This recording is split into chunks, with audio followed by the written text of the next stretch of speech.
I gotta say, when Jessica loaded up the car and took off with our two little ones for a beach getaway, a small thrill of freedom hit me. Not the crazy, let's throw a rager kind of feeling, but more like a deep sigh of relief, quiet, calm, and room to just exist. It had been ages since I had the whole place to myself, no cartoon jingles blasting, no stray toys waiting to trip me on the stairs, just me kicking back in a silent living room with 3 whole days to tackle some work without a single distraction. Jessica had been planning this trip for weeks on end, telling me the kids deserved a proper escape, building sandcastles, slathering on sunscreen, hunting for seashells, the full beach experience. Me, I stayed behind, drowning in some projects I'd been putting off for too long, though if I'm honest, I was secretly craving that stillness more than I let on. That first evening on my own, I was knee-deep in sorting out spreadsheets when a sudden knock jolted me. It was quick, insistent, the kind of rap you don't just brush off. Turned out it was Steve, my neighbor from down the street. Now, Steve's the kind of guy who's got the scoop on everybody's business, not in a creepy, spying way, but more like he's the unofficial watchman of the block. He's always clued in on who's away, whose car looks out of place, or if someone's dog has wandered off. But that night, man, he seemed on edge, wired up in a way I hadn't seen before. His eyes kept flicking past me into my house as he started talking. "Hey, bud," he said, "I just got done installing some security cameras around my place. Got one pointed right at the front porch now. Makes me sleep better, you know what I mean."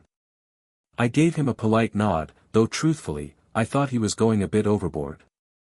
We're in a sleepy suburb, nothing ever really goes down around here. But Steve wasn't letting up.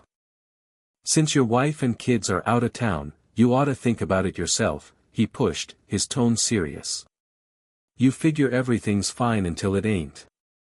A buddy of mine got hit by a break-in just last month, didn't even realize till half his stuff was gone. These cameras, though, they let you peek in from your phone, real-time feed. It's a game changer for peace of mind, man." He had this look in his eye, like he was in on some secret I hadn't caught up to yet. I chuckled and shrugged it off at the time, but later that night, his words wouldn't leave me alone. I ended up browsing security systems online, just out of curiosity, and stumbled on one that looked perfect, compact, easy to set up in less than an hour, and it streamed everything straight to my phone. I hit buy without much thought. Why'd I do it? Heck, I'm not sure. Maybe Steve got in my head, or maybe the house just felt too empty, too quiet. Or maybe, deep down, some part of me sensed something was coming. I didn't mention a word of it to Jessica, didn't even cross my mind to bring it up. When the cameras showed up 2 days later, I installed them with this odd sense of urgency, like I had to get it done right then, one by the front door, another near the garage, and a third watching the backyard. I messed around with the app on my phone, walked through every room, tweaked the angles until everything looked just right. It all worked like a charm. That night, I stood in the middle of the living room, staring at my phone screen with 4 little windows showing every inch of my house in eerie silence. It should have made me feel like I had everything under control, like I was safe. But instead, it felt like I'd just opened a door to something I couldn't close, something I'd never be able to unsee.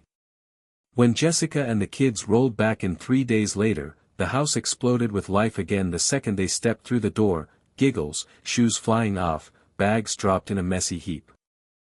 Jessica wrapped me in a hug that felt like she missed me more than she missed the ocean waves, her hair still carrying that sunscreen and salty sea smell.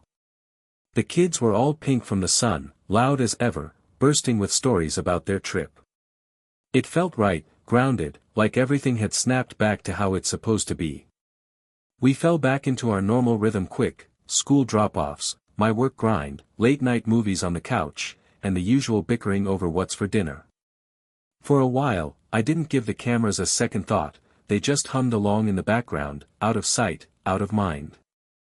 Then, one random Tuesday morning, a stray thought popped into my head out of nowhere. I realized I hadn't even glanced at the camera footage since everyone got home. So, just for kicks, I pulled up the app on my phone. That's when I saw him, a tall, lanky guy in a gray hoodie and jeans, strolling right through our front door like he owned the dang place. The timestamp said it happened while the kids were at school, and Jessica was supposed to be the only one home that I couldn't move, just sat there gawking at my phone screen, my heart pounding. This wasn't some delivery dude dropping off a package. He wasn't carrying a clipboard, wasn't dressed in any kind of uniform, and he sure didn't seem confused or lost. The way he moved, man, it was like he'd been in my house 100 times before. I scrubbed through the rest of the recording, my stomach in knots. He'd hung around for a solid hour, never once glancing at the camera, just wandering from one room to the next, slow and easy, like he was right at home. I tried to calm myself down, taking deep breaths. Maybe he was from the power company or something, checking the meter. Maybe Jessica had lined up some maintenance work and just forgot to give me a heads up. But deep down, something about him, the way he carried himself, the way his hand lingered on the kitchen counter, the way he paused at the bottom of the stairs, felt all kinds of wrong. That night, I didn't breathe a word to Jessica about what I'd seen. I plopped down next to her on the couch, acting like everything was fine and dandy. We put on a movie, and she cracked up at the cheesy one-liners while I forced a grin, but in my head, I was replaying that footage on a loop. She hadn't mentioned a single thing about anyone stopping by the house, not even in passing. The next day, I pulled up the app again, half hoping I'd imagined it all. Nothing showed up. Same deal the day after. I kept telling myself I was blowing it out of proportion, making a mountain out a molehill. But then, 2 days later, there he was again. Same guy, same gray hoodie, same laid-back stride, like he had every right to be there. This time, though, something caught my eye that I'd missed before. He strolled right into the living room and just stopped, standing there like he was expecting something. Then, for a split second, he tilted his head up, looked dead on at the camera, and flashed a smile. I sat there, staring at my phone for what felt like forever, trying to wrap my head around that grin. It wasn't warm or friendly, not even cocky. It was quiet, unsettling, like he knew I was on the other end watching, like he'd been waiting for me to see him. Then, just like that, he turned and walked out of frame, as if this was just another day in his routine. That creepy smile stuck with me for hours after I shut the app. I wanted to confront Jessica, man, I was itching to, but something inside held me back. I wasn't ready to hear whatever she might say, wasn't ready for the truth to come crashing down. So, I kept my mouth shut.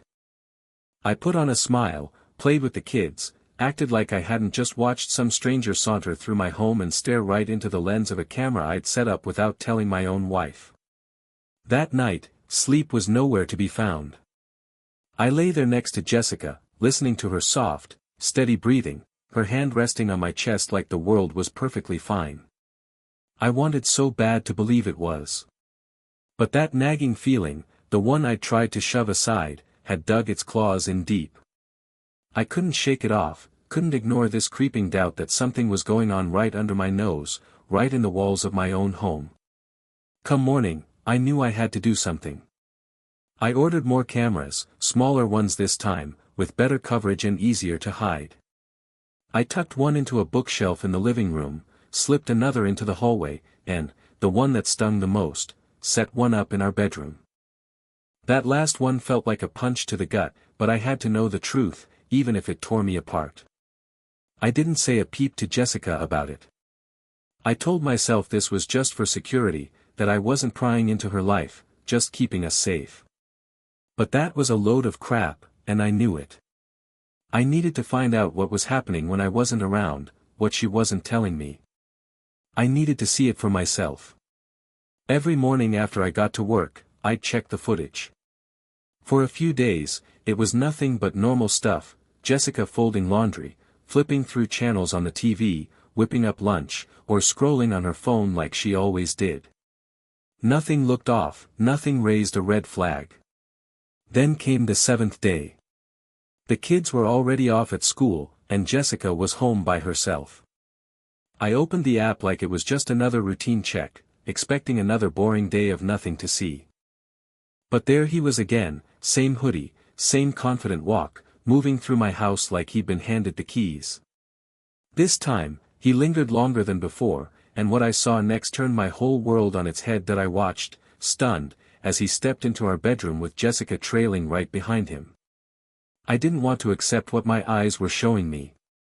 A big part of me screamed to slam the phone down, chuck it across the room, and act like this wasn't real, but I couldn't tear myself away. I just kept staring.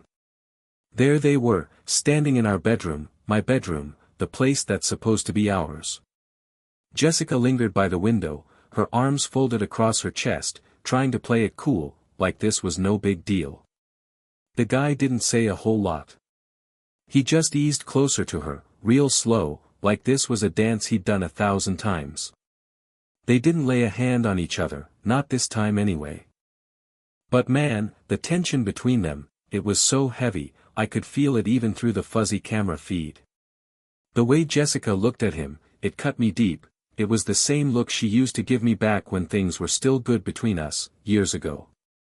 She smiled at him, not just a polite little grin or a friendly nod, but a smile loaded with something I hadn't seen from her in ages, something that used to be mine.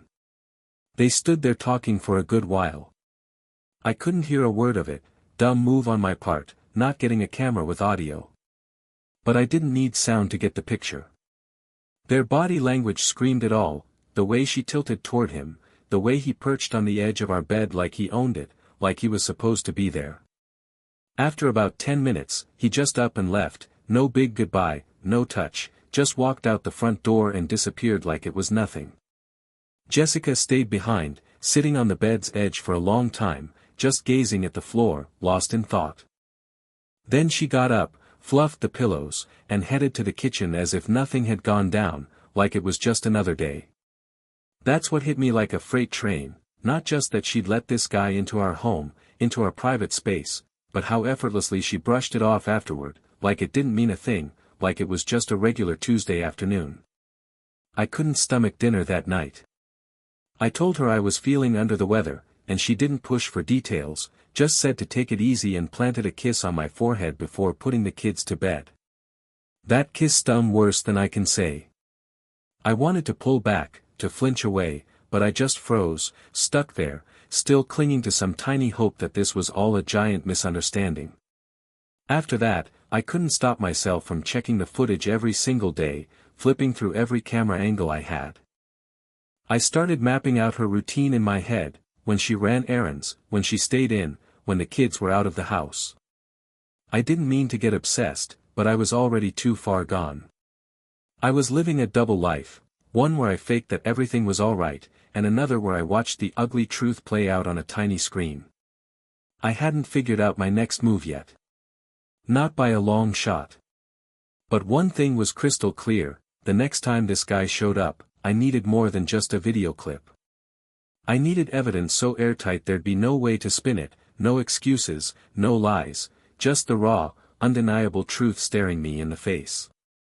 And something in my gut told me that moment was coming sooner rather than later. Sleep became a stranger after that. Every little creak in the house, every door shutting in the middle of the night, had me wide awake in an instant. I kept my phone right by me on the nightstand, always charged up, always within reach. I checked those cameras like it was my job, first thing in the morning, during lunch breaks, even sneaking peeks from the bathroom stall at work. I got hooked on the quiet, just waiting for it to shatter. Days dragged on, and he didn't show up again. I started wondering if I'd made it all up in my head. Maybe it wasn't what it looked like. Maybe they didn't actually do anything.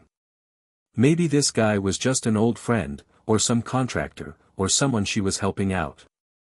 I held on to those maybes like they were a lifeline, even though I didn't buy them for a second. That gnawing unease stuck with me, tagging along to work, trailing me home, sitting right beside me at the dinner table. Jessica didn't have a clue I was onto something. She kept smiling, laughing, cracking jokes like life was peachy. She still kissed me goodnight, still snuggled up to me under the covers. But her warmth felt toxic, like it was burning me from the inside. One night, after the kids were out cold, I just stared at her while she read a book in bed. Her hair was pulled back, glasses perched on her nose, feet tucked under the blanket. She looked so calm, so familiar, and it tore me up that I couldn't trust a single thing about her anymore. The next morning, it was back to the same old grind. I got the kids off to school, then headed to work like usual. The minute I settled at my desk, I pulled up the camera feed, my heart already thumping hard in my chest. At first, everything looked fine. Jessica was in the kitchen, sipping her coffee, thumbing through her phone.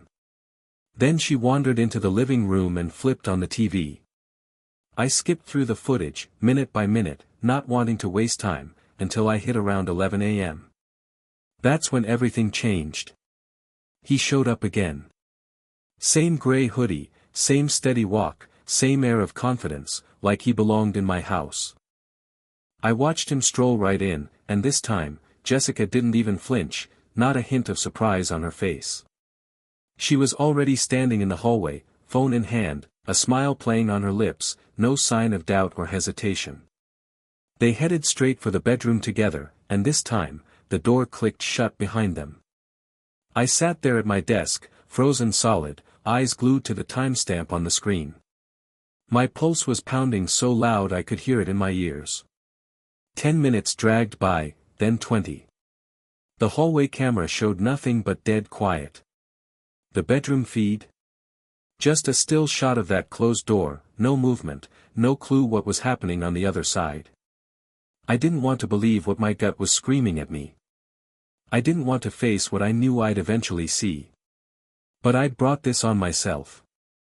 I'd put that camera there. I'd chosen to dig for the truth. There was no turning back now. At 12:07 p.m., the door finally swung open. He stepped out first, cool as ever. Jessica came out a minute later, her hair loose now, wearing a different shirt than before. She walked to the kitchen, poured herself a glass of water, acting like she'd just tidied up or done some chores, like nothing out of the ordinary had gone down. I sat there at my desk, phone gripped tight in my hand, feeling like the ground had just dropped out from under me. I couldn't move a muscle. I couldn't even speak. My whole body went numb. It was real, all of it, no denying it anymore. Now I had to figure out what the heck to do with this. I didn't head straight home after work that day. Instead, I sat in my truck in the parking lot for over an hour, just staring at the steering wheel, lost in my head. I couldn't walk through that front door and fake it like everything was okay. Not one more time. I needed space to think, to catch my breath, to sort out what my next step was gonna be. Around 6 o'clock, Jessica texted me.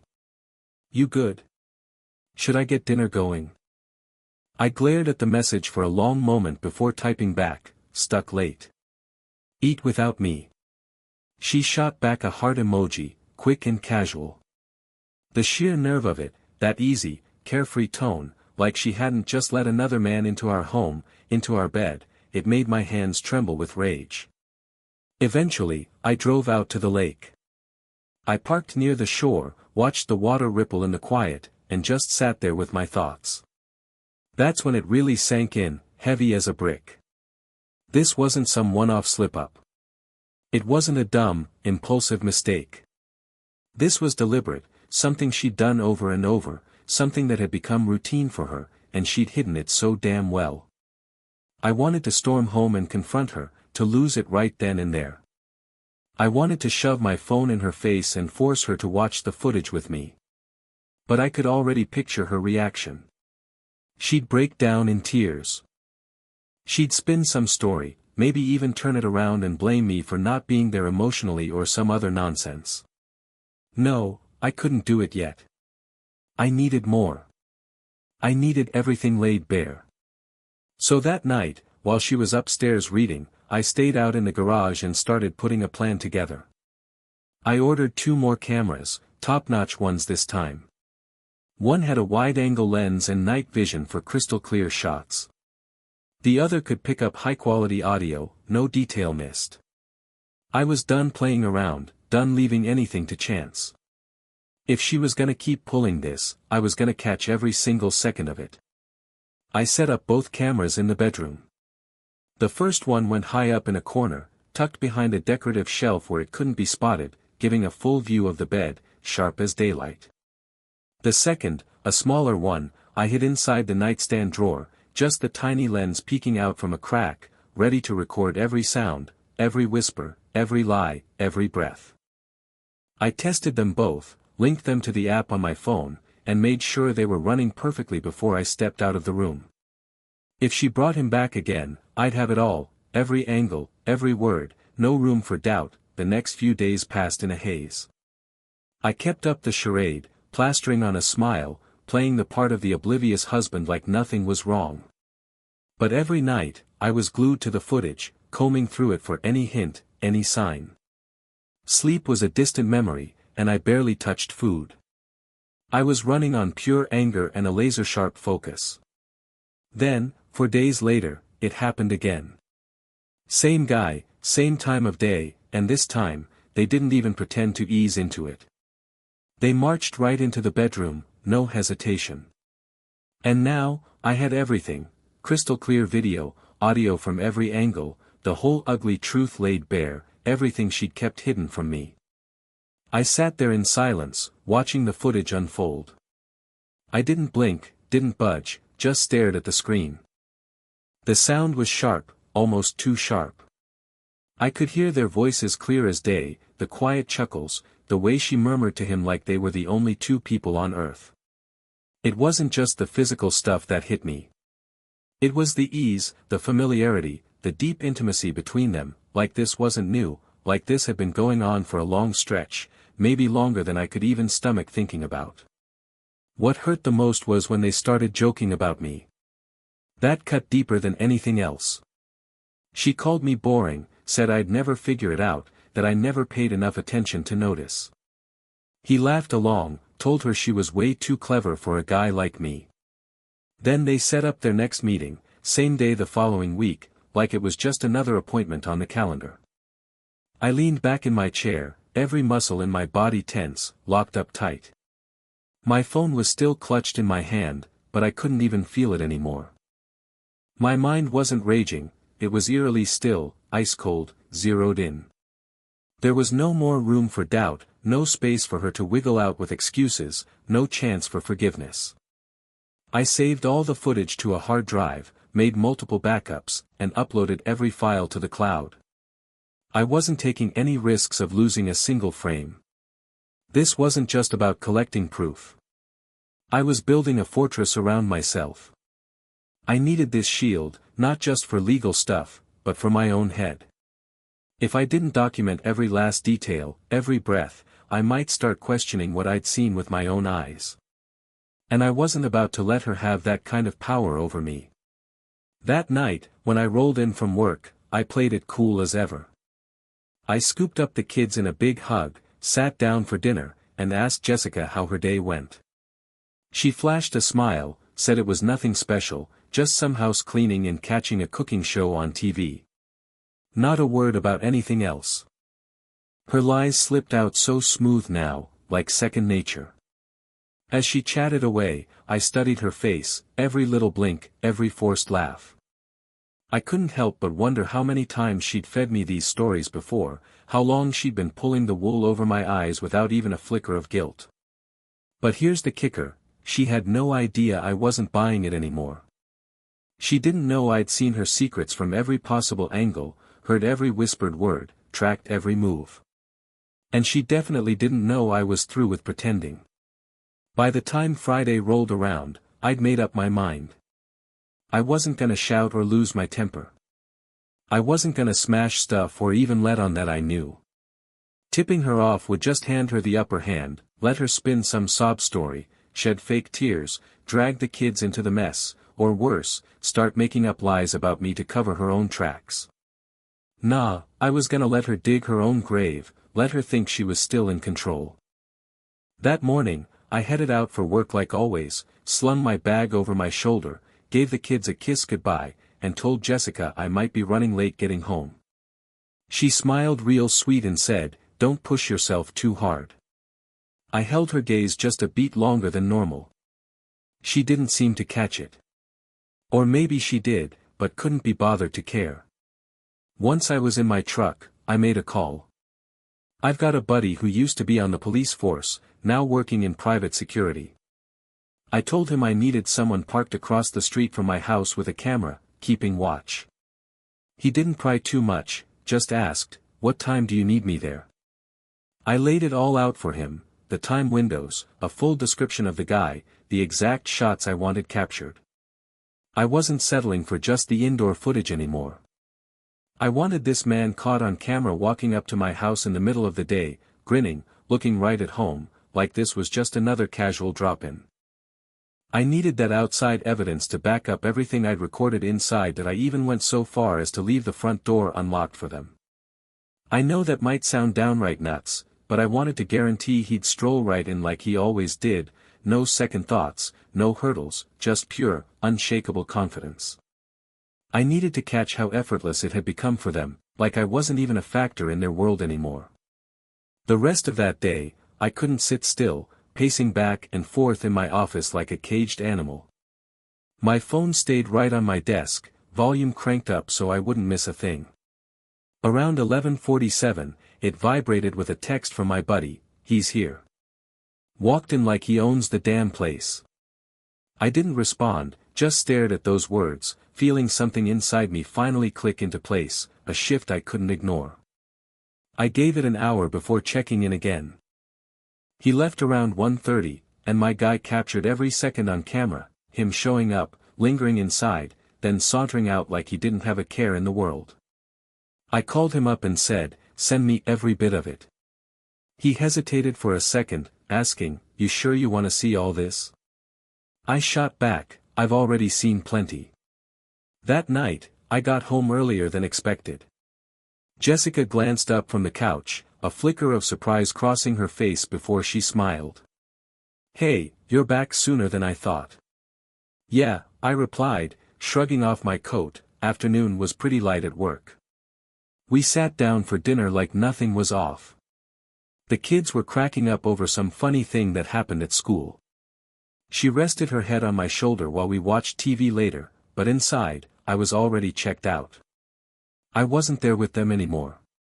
My mind was made up, come tomorrow morning, I'd be on the phone with a lawyer. And when I laid out everything I had, this whole mess was gonna go up in flames. Saturday morning felt unnaturally quiet, the kind of stillness that seems forced.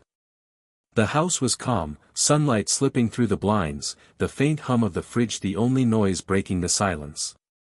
Jessica was in the kitchen, brewing coffee, humming some little melody like she didn't have a single thing weighing on her mind. I stood there watching her for a bit. She looked so ordinary, like the woman I'd married, like the mom my kids adored. But now, every time I looked at her, I saw that guy in the gray hoodie, saw her shutting the bedroom door behind him, heard the way she giggled with him when she thought no one could hear. I had all the footage prepped, every angle from every camera edited together seamlessly on my tablet. I'd made a copy on a flash drive tucked in my jacket pocket. Another sat in the glove box of my truck, and one more was stashed in a cloud folder only I could get into. I wasn't about to risk losing any of it. She was sitting across from me at the kitchen table, sipping her coffee, scrolling through her phone like it was just another lazy weekend. I waited until the kids had headed out to a friend's place, leaving the house empty except for the two of us. "Jessica," I said, my voice steady but icy, "we gotta talk." She looked up, caught off guard by the edge in my tone. "What's going on?" I didn't answer with words. Instead, I tapped the screen of my tablet. The footage started rolling. At first, she didn't seem to get what she was looking at, just some random security camera feed. Then that man appeared, stepping into our house, moving through the hallway, heading into our bedroom with her right behind him, a smile on her face. The color drained from her cheeks. She turned to me, eyes wide, mouth hanging open, but no words came out. "Keep looking," I told her, my voice flat, and she did. She watched herself close that door, saw it all play out from every angle, witnessed the full scope of her secret life unravel in complete silence, her hands now shaking in her lap. When the last clip faded to black, I didn't say a word. I didn't have to. The truth was already sitting there between us, heavy as a stone. Finally, she spoke, her voice barely above a whisper. It's not what it looks like. Stop, I cut her off, sharp and final. Don't even try to lie. Not after all this. Her eyes welled up with tears. I didn't plan for this to happen. I didn't know how to put an end to it. I looked at her, and for the first time in weeks, I felt absolutely nothing. No confusion swirling in my head, no desperate hope clinging on, just a cold, hard clarity. I'm filing for divorce, I told her, my voice steady. I've already got a lawyer lined up. He's got everything, the videos, the dates, the names. It's all on record. She pressed a hand to her mouth, muffling a gasp, but I didn't stop. You let him into my home, into my bedroom, around my kids. You looked me in the eye and lied every single day. I'm through with it. The silence that followed felt like it was choking the air out of the room. She reached out toward me, but I got to my feet. Don't start crying now, I said, turning my back to her. You made your bed a long time ago. This is just the part where you realize what it's gonna cost you. With that, I walked out of the room. I couldn't stay in the house that night. There was no way. After everything I'd seen, everything I'd heard, being under the same roof as her felt like drowning with no way to surface. I threw some clothes in a bag, grabbed my laptop and phone, and got out of there. No big scene, no yelling, just the quiet click of the door shutting behind me. The kids were still over at their friend's place, and I was grateful for that. They didn't need to see their mom in tears or hear the things I had on the tip of my tongue. They deserved a hell of a lot better than the wreck we'd turned into. The next morning, I came back. She was perched on the edge of the bed, waiting for me, like she'd already guessed what was coming. Her eyes were bloodshot, her face washed out and pale. I didn't sit down. I didn't step closer. I stayed right there by the doorway. I spoke with a lawyer, I said, my tone even but frigid. It's time to start the divorce process. She looked up, her mouth falling open just a bit. I didn't give her a chance to jump in. We're gonna do this clean, by the book. I handed him everything, the evidence, the timelines, the recordings. He knows exactly how to handle it. Her lips twitched like she was about to speak. Hold on, please. Can't we just sit down and talk this through before you go through with it? You don't have to decide something this big so fast. I shook my head, slow and deliberate. This ain't a snap decision. I made up my mind the moment I saw you lead him into our bedroom. She looked like she had more to say, but I pressed on. You don't get to spin a new story now. You chose this path. You invited him into my house, into my life. You fed me lies day after day while I was just the idiot hauling out the garbage and footing the bills, clueless to your little game. Tears started pooling in her eyes again. I was so lost. I didn't even know what I was getting into. He was just there. You were always at work, always exhausted. I felt so alone. I let out a short, bitter laugh. That's rich. I felt alone too, you know. Difference is, I didn't go behind your back and cheat. I never stopped loving you, she murmured, her voice barely audible. You stopped respecting me, I shot back. And there's no coming back from that. That's when she broke down completely, sobbing, trembling, the whole 9 yards. I stood there for a moment, watching her, then turned on my heel and walked out of the room. The divorce process moved quicker than I expected. With the footage, the detailed timeline, and the logs I'd meticulously kept, my lawyer said it was one of the most straightforward cases he'd handled in ages. No need for theatrics, just cold, hard facts. Jessica tried to push back, claiming it was a one-off lapse in judgment, insisting she was still a great mom, begging for another shot. Her attorney threw around ideas of joint custody and a 50-50 split of assets, but the evidence shut down those arguments before they could even take off. In court, she couldn't bring herself to meet my eyes. She sat at her table, staring at the floor, like someone who'd been caught red-handed on a test they knew they'd failed. I didn't feel any sense of triumph, just a quiet stillness, like I was watching the final page of a long, painful chapter turn. The judge saw exactly what I'd seen. She didn't put up a fight when he granted me primary custody of the kids. She was given every other weekend, with supervision required for the first 6 months. I didn't bother fighting over the house. I had no desire to sleep in a place haunted by memories I'd captured on camera. She could have it. All I wanted was peace of mind and to keep my kids close. I didn't tell the kids the whole ugly truth. I made sure to shield them from it. I sat them down and explained that Mom and Dad wouldn't be living together anymore, but we both still loved them just the same. My daughter broke down in tears. My son asked if he'd done something wrong to cause it. I looked him in the eye and told him no, and I meant every word. Kids pick up on more than we realize. I'm pretty sure they sensed something was off long before I ever opened my mouth. In the months that came after, I settled into a small rental house, a modest spot, tidy and calm. I drove the kids to school each morning, packed their lunches, and took them on bike rides when the weekends rolled around. Slowly, I started sleeping through the night again. Jessica reached out a few times, sending texts or leaving voicemails. She wanted to talk, to apologize, to say things she should have said way back when. I never responded. There was nothing left worth discussing. One evening, about 6 months after the dust had settled, I was out on the back porch.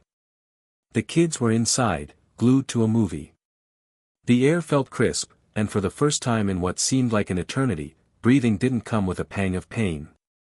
I wasn't angry anymore, not sad, not even carrying a grudge, just finished with it all.